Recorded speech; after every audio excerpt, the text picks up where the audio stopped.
صلاح الدین ایوبی پتہ ہے نا آخری وقت رو پے سی صلاح الدین ایوبی آخری وقت رو پے سی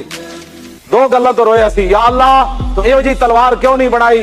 جیڑی میرے بھی سینے چ لگدی میں شہادت نہیں حاصل کر سکا یہ رو پے سی صلاح الدین ایوبی جدوں موت آئی تے دوسری گل تو رویا سی یا اللہ تو مینوں موقع ہی نہیں دیتا نہ میں تیرا گھر ویکھ سکیا نہ تیرے نبی دا گھر ویکھ سکیا حضور ساری صلاح الدین ایوبی حج نہیں کیتا ساری میں ان سے پوچھتا ہوں 50 حج کرنے والوں سے کس منہ سے حضور کے سامنے جاتے ہو صلاح الدین ایوبی کا تو آج صدیاں گزر گئیں کیوں اتنے 100 سال ہو گئے صلاح الدین ایوبی نو اے تیرے 50 حج کیتے تیرے تے پتر بھی نہیں جانتے تو 50 کیتے یا نہیں جنہیں ایک بھی نہیں کیتا لیکن نبی دی عزت تے پہرا دیتا مسلمانوں دا قافلہ شام تو مصر جا رہا تے صلیبی جنرل برنس انہیں مسلمانوں دے قافلے تے حملہ کر دیتا مسلمان نے ہتے سن اوپر بڑا اٹھے ہائے ہائے شروع ہو گئی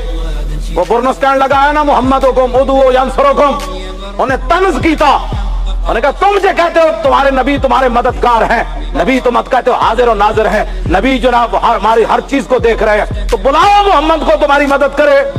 یہ لفظ اس نے کہے صلاح الدین ایوبی تک یہ خبر پہنچ گئی اس نے 581 ہجری میں یہ بات کی صلاح الدین ایوبی بیمار ہو گئے منت منی نہ کہ یا اللہ میں نو موت نہ دیوی میں آج تیرے سامنے 2 منتا مان رہا ایک تے میں ساری سلطنت لٹا دیاں گا خزانے تے ذخیرے سارے صرف کر دیاں گا بیت المقدس میں صلیبیوں کو واپس لے آواں گا تو یا اللہ دوسری میری منت ہے لیقتلن البرنس صاحب القرق بیدہ لانہ نقض العہد وتنکس الرسول یا اللہ دوسری میری منت ہے کہ برنس جنہیں اے گل کی تھی اے نا محمدکم ادعو ینصرکم حضور کتنے جملے صلاح الدین ایوبی 3 جملے پر دائے نا محمدکم ادعو ینصرکم اتنا جملہ کیا صلاح الدین ایوبی منت منی انہیں کہ یا اللہ میں نو موت نہ دیوی میں اپنے ہاتھ نہ اینو قتل کرنا ہے یعنی جرأت کے ہوئی تیرے نبی کے خلاف گل کی دیے نے